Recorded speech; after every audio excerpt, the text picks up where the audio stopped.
Hello, hello, good morning, everyone. Today's topic is gas chromatography. It's a very simple topic, as we know, is a quality control analyst. If you are a quality control analyst, there are some volatile compounds which you have to identify, quantify, or as calculate the assay percentage amount of substance. That is a technique which is known as gas chromatography. We can use so many times, and which is a very wide topic, not a wide, we can say it's just a good topic, good techniques. It basically depends on the principle that we can say in the instrumentation part, as you all can see on the image attached, where we have to look at the image. Just there is a column, okay. The sample we inject through the injector, and they travel through the converted into vaporized and travel through the column, and it is different compounds. We all know that different compounds have different vaporization point, different amount of point heat that is transported by carrier by gas, okay. We all know that a different speed that result in the evaporation. So first principle में हमें क्या पता चला कि sample, जैसे sample inject किया instrument में, as sample is injected into the instrument और sample vaporize in the injector, carrier gas move the sample through the column, okay. All clear ना. सैंपल को जैसे ही इंजेक्टर से इंजेक्ट किया इंस्ट्रूमेंट में, देन सैंपल क्या किया, वेपराइज हुआ. वो किस सैंपल, उसके बाद कौन गया, carrier gas. As carrier gas approach, then both they together moves, ठीक है, and through the column. Component separate as their boiling point, different boiling point. Component separates and interact with the stationary phase as the bonding. Now the concept is occurred, the bonding between stationary phase. The stronger bonding, the more time required to bound, that they will get a different RTs, okay. Detector, अब क्या हमारे पास क्या है, detector measure each component and computer generated chromatogram. So इसके application कहाँ use करते हैं हम. Firstly pharmaceutical, food, environment monitoring, petrochemical industries, forensic science, and cosmetic testing. Okay, now we all know that principle and its uses, applications, कहाँ हम इसको use कर रहे हैं. Just wait for 1 second, guys. Okay, now we have to know the principle. Its simple principle depend on the 3 categories, 3 things. First, volatility, boiling point. Third, affinity towards stationary phase, ठीक है. जो stationary phase है हमारे, हम पता है कि different compounds को स्टडी करने के लिए डिफरेंट कॉलम्स यूज़ करते हैं. जैसे हम DB64 करते हैं, DB वैक्स करते हैं, वो अलग अलग कंपाउंड्स पे डिपेंड करता है, ओके. देन हमारा प्रोजेक्ट हैस, ठीक है. नेक्स्ट ये हो गया हमारा 20 किसके पे सेपरेट कर सकते हैं. Then process, sample injection, vaporization, carrier gas transport sample, separation inside column, detection, chromatogramation, ठीक है. As the compound have lower boiling point, that means we get RT, short RT, मतलब इनिशियल पीक्स पे हमें इसकी simply peak मिल जाएगी, okay. Then अगर उसका bond strong होगा, दैट मीन्स वो बॉन्ड, उसकी हाइट हमें ज़्यादा मिलेगी. Higher boiling point means long RT. अब ये मेजर पार्ट्स, अब मैंने वहाँ स्टडी कर लिया कि कंपोनेंट्स क्या है, उसका कंपोनेंट क्या है, उसका प्रिंसिपल क्या है, एप्लीकेशंस क्या है, कहाँ यूज़ करते हैं.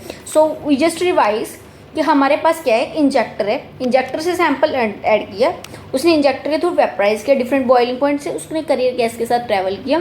जैसे ही वो करियर गैस के साथ मूव किया, हमारे कॉलम में क्या है, स्टेशनरी फेज, उसके साथ बॉन्ड बनाएगा. जितना उसका बॉइलिंग पॉइंट कम होगा, दैट मीन्स उसकी RT शॉर्ट होगी. अगर बॉइलिंग पॉइंट हाई है, दैट मीन्स लॉन्ग RT. अब इसके करियर गैस कौन सी है, अभी क्वेश्चन, तो simple question that we interviewer ask in your interview as a quality control analyst. That first is which are helium, nitrogen, hydrogen, okay. Process, जो purpose इसका क्या है, मूव सैंपल जो हमारे कॉलम के थ्रू किसके साथ मूव करता है, इसके साथ, करियर गैस के साथ, ओके. देन अभी हमें करियर गैस है, दैट है gas which we use. Gas, हर गैस का एक सेपरेट प्रेशर पॉइंट होता है, ठीक है. अगर हम प्रेशर नहीं, that means we have to control the gas, that pressure regulator. हम उस पर क्या यूज़ करते हैं, pressure regulator, okay, understand.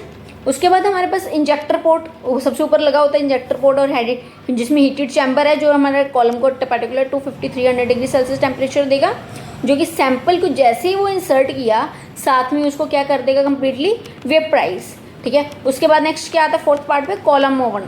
Column oven क्या है हमारा, आइसोथर्मल हो सकता है, और टेम्परेचर प्रोग्रामिंग किसके क्या क्या ऑपरेट करते हैं, आइसोथर्मल मीन्स टेम्परेचर कांस्टेंट करते हैं और इसमें टेम्परेचर प्रोग्राम।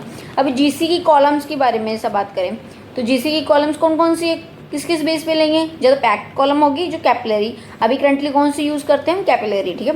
डिटेक्टर्स, डिटेक्टर क्या है, जो भी कंपाउंड का सिग्नल होगा the convert into electrical signal, then is moves to the computer software. Computer software पे क्या, डाटा एक्विजिशन, जहाँ पे हमारा डाटा आएगा actual original data, and then हम उसकी पी की कह रहे हैं integration, then we to generate a report. Okay, so carrier gas का क्या काम है, 3 करियर गैसेस हमने पढ़ी, हीलियम, हाइड्रोजन, नाइट्रोजन। इनका अलग अलग बेसिस पे अलग अलग यूज़ करेंगे। अगर हाई एफिशिएंसी चाहिए तो हीलियम, फास्ट एनालिसिस के लिए हाइड्रोजन, और हाई रेजोल्यूशन के लिए गुड रेजोल्यूशन के नाइट्रोजन। और जो गैसेस हम यूज़ करते हैं वो कौन सी करते हैं, 99.999%। क्यों, बिकॉज ये बेसलाइन ड्रिफ्ट ना आए हमारे पास, पीक डिस्टोर्शन ना हो, नॉइस कंट्रोल हो। एसेसरीज क्या हो सकती है इसमें, हम क्या क्या यूज़ करें, मॉइस्चर ट्रैप यूज़ कर सकते हैं, oxygen trap, hydrocarbon trap, pressure regulator, injector जो होता है हमारा में हाई कंसनट्रेशन सैंपल के लिए स्प्लिटिंग इंजेक्शन यूज़ करते हैं, कॉलम ओवरलोड ना हो। स्प्लिटलेस इंजेक्शन के लिए हम जो स्प्लिटलेस इंजेक्शन होता है उसके लिए लो कंसनट्रेशन सैंपल होते हैं। अभी नेक्स्ट क्या है, ऑटो सैम्पलर जिसमें हाई प्रिसीजन है, better reproducibility, saves time. Okay, सब next the point which is the heart column of the GC. GC column क्या है, हार्ट, मतलब हार्ट हमारा जीसी कॉलम में हार्ट माना जाता है, जो कि ये हमारे स्टेनलेस स्टील का बना है, ग्लास और शॉर्ट लेंथ पैक कॉलम जो हमारी। उसके बाद आती है हमारी capillary column, 50 to 60 metres length होती है, 0.1 to 0.5 diameters which is different stationary phases में होगी। DB फॉर एग्जांपल इसमें कौन कौन से यूज़ करेंगे, DB1, DB5, DB624, HP5, RTX। इनकी डिपेंड करता है कि फैक्टर उस कॉलम लेंथ क्या है, इंटरनल डायमीटर क्या है, फिल्म थिकनेस, टेम्परेचर, ठीक है। उसके बाद हमारे पास डिटेक्टर्स, अभी डिटेक्टर्स भी डिफरेंट होंगे। हम सबसे फर्स्ट डिटेक्टर जो स्टडी करेंगे which is a flame ionization detector. Flame ionization detector क्या है, इसका मोस्ट कॉमन डिटेक्टर हम यूज़ करते हैं। इसमें क्या है हमारे पास, high sensitive, wide linear range, excellent होती है हाइड्रोकार्बन्स के लिए, रेजिड्यूल सॉल्वेंट और ऑर्गेनिक कंपाउंड्स के लिए। उसके बाद TCD, थर्मल कंडक्टिविटी डिटेक्टर, कौन कौन से detector, thermal conductivity detector, electron capture detector, मास स्पेक्ट्रोमीटर डिटेक्टर। अगर आपको इन डिटेक्टर्स के बारे में अगर पढ़ना है, जो कुछ सीखना है, then you can type in the comment box, we can make a next video on this topic. Next is operating procedure क्या है। सबसे पहले हमें क्या करना है, स्टार्टिंग में हमें कॉलम का गैस का प्रेशर देखेंगे, ठीक है। अगर प्रेशर करेंगे गैस लीक तो नहीं, उसके लिए सॉफ्ट सोल्यूशन यूज़ करते हैं हम कॉमनली लेबोरेटरीज में। डिटेक्टर गैसेस, इंस्ट्रूमेंट ऑन करेंगे, सॉफ्टवेयर को स्टार्ट करेंगे और ओवन को वार्म अप, जो भी 220 to 230 जितना आपका टेम्परेचर है उस पर वार्म अप स्टार्ट करेंगे, ठीक है।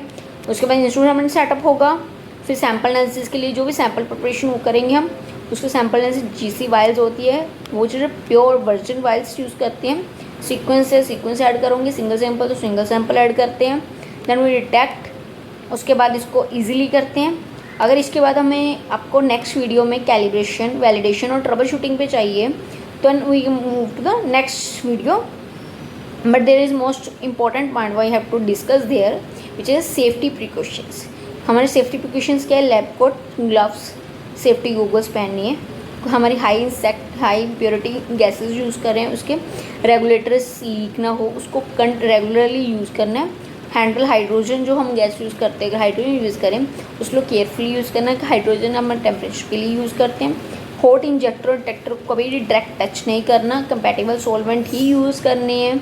Leak checks according to the dispose of जो मटेरियल है उसको हमें एज पर सॉफ्ट SOP ही करना है। Okay, thank you so much. अगर आप कोई भी डाउट है, अगर ट्रबल शूटिंग और टॉपिक्स के बारे में जानना है तो कमेंट कीजिए in the comment box and we make a next video. Thank you so much everyone.